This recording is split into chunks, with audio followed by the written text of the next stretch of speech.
Adopted. Carried. Resuming debate on... Reprise du débat sur le C11 tel que modifié. Sénateur Cormier. Merci, Monsieur le Président. Collègues, je prends la parole aujourd'hui en faveur de l'adoption en troisième lecture du projet de loi C11 dont le titre abrégé est la loi sur la diffusion continue en ligne. Je tiens à souligner que les terres à partir desquelles je m'adresse à vous font partie du territoire traditionnel non cédé de la nation Algonquine-Anishinaabe. L'objectif du projet de loi C11 est clair et je crois qu'il est important de le rappeler à cette étape-ci. Il a comme objectif d'inclure les diffuseurs en ligne au champ d'application de la loi sur la radiodiffusion afin qu'ils contribuent à notre système canadien de radiodiffusion et qu'ils permettent la découvrabilité du contenu canadien.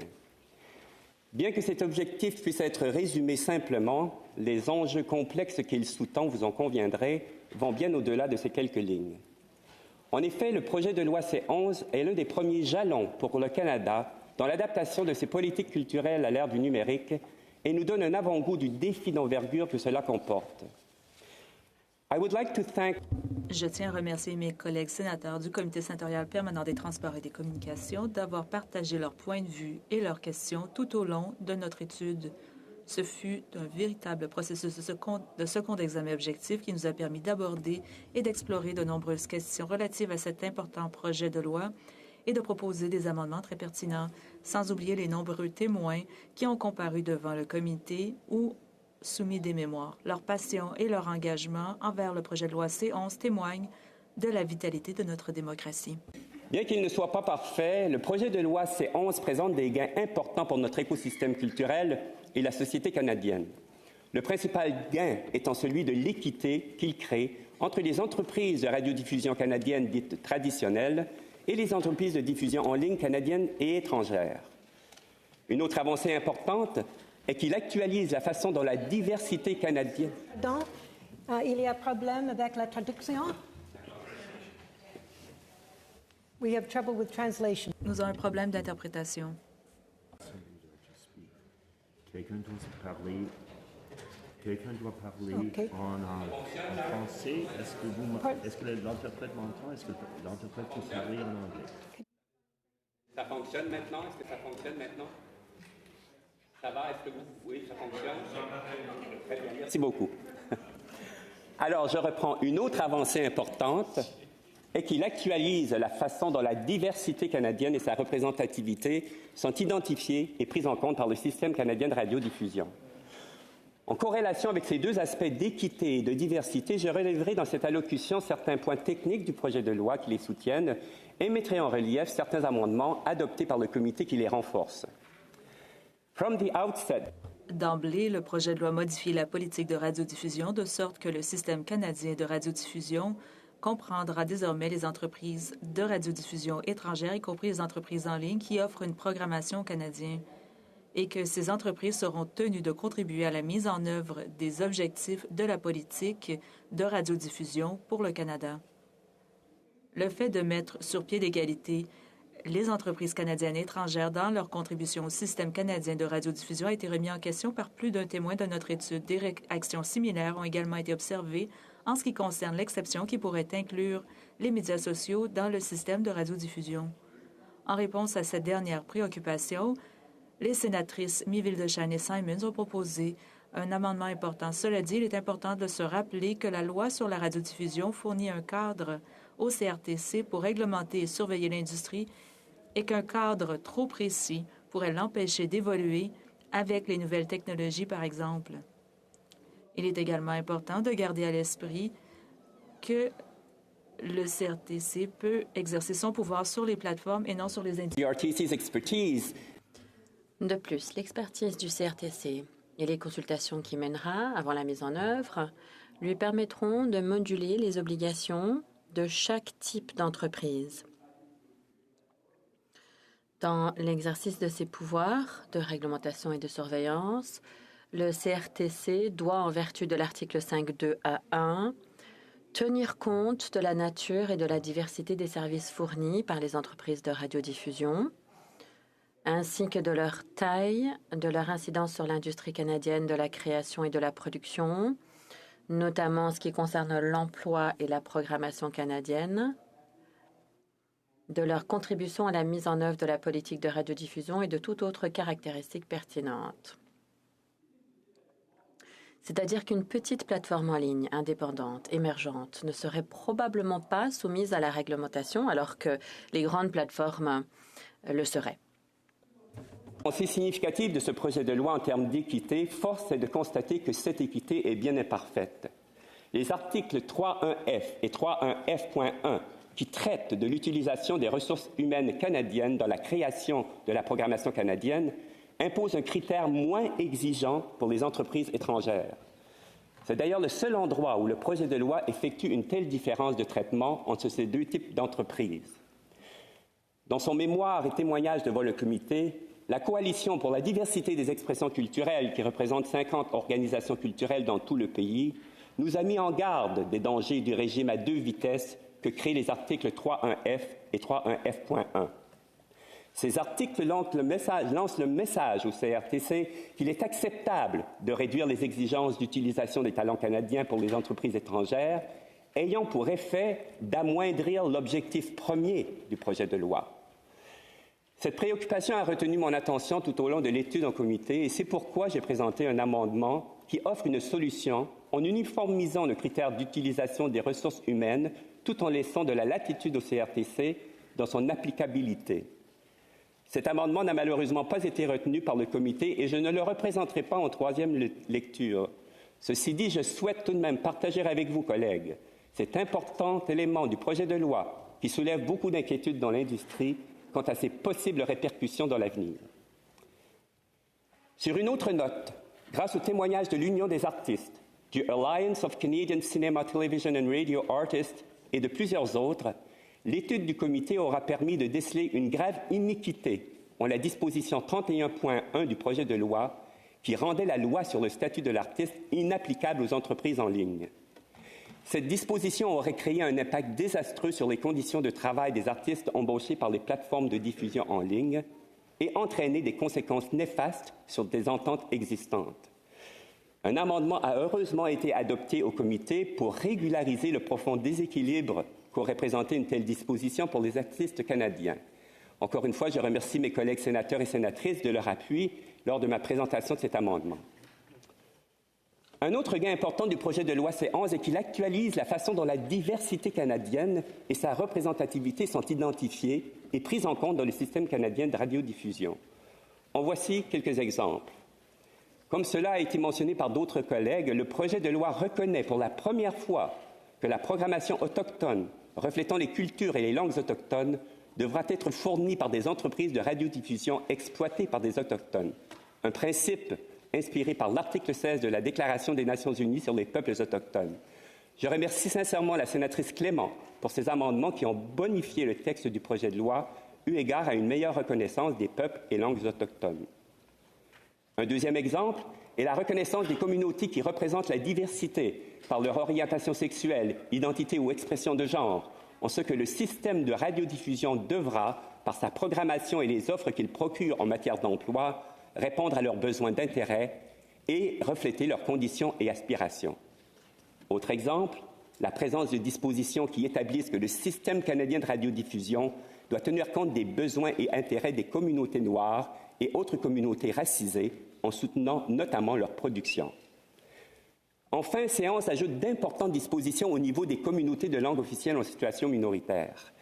J'applaudis le fait que le CRTC devra désormais consulter les communautés de langue officielle en situation minoritaire lorsqu'il prend toute décision susceptible d'avoir sur elles un effet préjudiciable selon certains critères énumérés à la loi. Cette disposition, collègues, est capitale pour les communautés de langue officielle en situation minoritaire, telles que l'ont notamment fait valoir devant le comité la Fédération culturelle canadienne-française, l'Alliance des producteurs francophones du Canada, le Quebec English Language Production Council et l'Alliance nationale de l'industrie musicale. C'est d'ailleurs en écoutant ces témoignages et plusieurs autres, dont celui de Maître Monica Oer, directrice générale du Forum for Research and Policy in Communications, que des préoccupations ont ressurgi plus globalement au comité quant au lien qu'entretient le CRTC avec la société civile et la transparence dans l'exercice de ses pouvoirs. Le comité a pris en considération ce besoin de transparence en adoptant l'amendement que j'ai proposé qui étend les audiences publiques à la prise d'ordonnances et de règlements du CRTC, sauf s'il est estimé que l'intérêt public ne l'exige pas. Bien que positif, cet amendement est toutefois loin de régler la question. De meilleurs processus pour assurer la transparence et la reddition des décisions du CRTC demeureront des préoccupations importantes dans l'avenir. The issues associated with intellectual property and the concept of Les questions liées à la propriété intellectuelle et au contenu canadien ont également été discutées. Le concept de contenu canadien, dans sa forme actuelle, a beaucoup été critiqué comme étant un risque pour les investisseurs étrangers. Forte de son expertise en matière de programmation canadienne, la présidente et directrice générale du Fonds des médias du Canada, Valérie Crichton, a dit ceci. Si nous continuons à considérer la production de services étrangers comme étant totalement canadienne, toute la propriété intellectuelle revient des sociétés étrangères et les revenus détenus en majorité par cette production se retrouvent à l'extérieur du pays. Nos producteurs et créateurs de contenu d'ici deviennent alors une industrie de services pour les entreprises étrangères. C'est un équilibre qu'il faut trouver. Ce n'est pas l'un ou l'autre. Il est donc essentiel de réitérer que la notion d'investissement étranger et une définition rigoureuse du contenu canadien ne s'excluent pas mutuellement. Il est impératif que les créateurs canadiens puissent conserver leur propriété intellectuelle. Ce concept sera central quand aura lieu la révision de la définition du contenu canadien qui se fera sous la forme d'un règlement et nécessitera un examen de la part du CRTC. Nous devrions également porter une attention toute particulière aux directives que le gouverneur en conseil émettra au CRTC après l'adoption du texte. Chers collègues, je dirais qu'au-delà des enjeux spécifiques soulevés et des amendements proposés, l'étude du projet de loi C11 pose des questions fondamentales quant à notre conception de la culture canadienne et au rôle de l'État canadien dans le soutien et la promotion de celle-ci. Pour certains, les arts et la culture semblent être assimilés à de simples produits de consommation. Conséquemment, ils traitent essentiellement de la relation entre le citoyen et la culture comme une relation entre le consommateur et le produit. La loi du libre marché est la seule qui semble prévaloir. Pour d'autres, et j'en suis, les artistes et leurs créations doivent être traités comme des manifestations tangibles d'un dialogue dynamique entre les citoyens et leurs œuvres. Et cela tant sur nos scènes, galeries, librairies et cinémas que sur les plateformes en ligne. C'est principalement avec ce regard que j'ai examiné ce projet de loi. Aussi, si nous souhaitons réellement respecter les auditoires, collègues, nous devons les encourager à découvrir de nouvelles œuvres. Il est faux de penser qu'en donnant au public uniquement ce qu'il veut, nous allons atteindre nos objectifs en matière de politique culturelle. Il y a en cette matière aussi un juste équilibre à atteindre. Face à une œuvre, qu'elle soit offerte en direct, radiodiffusée ou en mode virtuel, l'auditoire n'est pas passif, bien au contraire. C'est le début d'un processus citoyen et d'interaction qui participe activement à notre démocratie. Le public a le droit d'avoir accès à de nouvelles œuvres et l'État canadien a le devoir et la responsabilité de favoriser cette accessibilité. Collègues, j'applaudis le succès des créateurs de contenu en ligne qui ont réussi à atteindre leur auditoire et je les félicite pour leur créativité et succès économique. Or, ce n'est pas le cas de tous les créateurs. Le projet de loi C11 cherche à soutenir encore davantage les créateurs d'ici et la diffusion de leurs œuvres dans l'univers du numérique, et cela est un pas important de l'amélioration de nos politiques culturelles. Car si le Canada possède tant d'artistes talentueux aujourd'hui, si leurs œuvres rayonnent autant sur les scènes nationales qu'internationales, contribuant à accroître l'impact du Canada dans le monde, ce n'est pas uniquement grâce à leur talent. Les artistes canadiens ont du succès et rayonnent ici à l'international grâce à leur talent, bien sûr, mais aussi grâce au soutien de l'État canadien et à une réglementation qui vient encadrer la diffusion et l'accès à leurs œuvres. Ce n'est pas de la censure, ce n'est pas de l'idéologie, c'est du soutien. Aujourd'hui, grâce au projet de loi C11, nous reconnaissons et applaudissons la contribution des entreprises de diffusion en ligne étrangères à notre système de radiodiffusion. Cela dit, ces entreprises étant dans notre territoire et profitant du talent de nos créateurs canadiens, elles doivent jouer selon nos règles. Il en va de notre souveraineté culturelle. En d'autres mots, si tu viens sur notre patinoire et embauches nos meilleurs joueurs comme Gino Odjic, tu joues selon nos règles, point la ligne. Permettez-moi de conclure cette allocution, collègue, en citant notre ancienne collègue, cette artiste acadienne remarquable que fut Mme Viola Légère et qui nous a quittés récemment.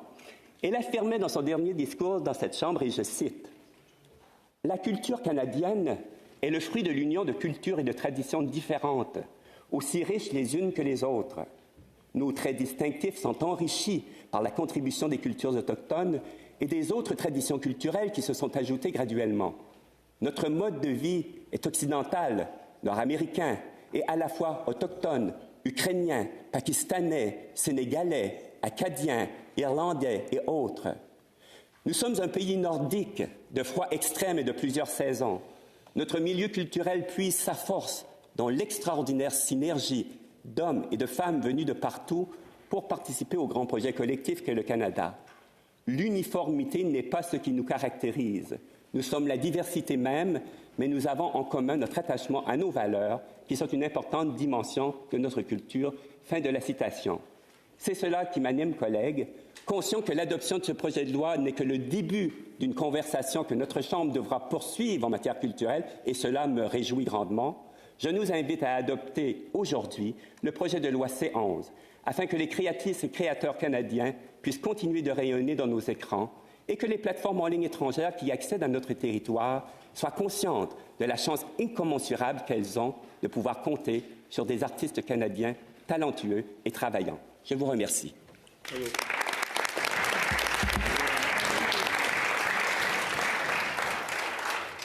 On debate, Senator Housakos. Débat, sénateur Housakos.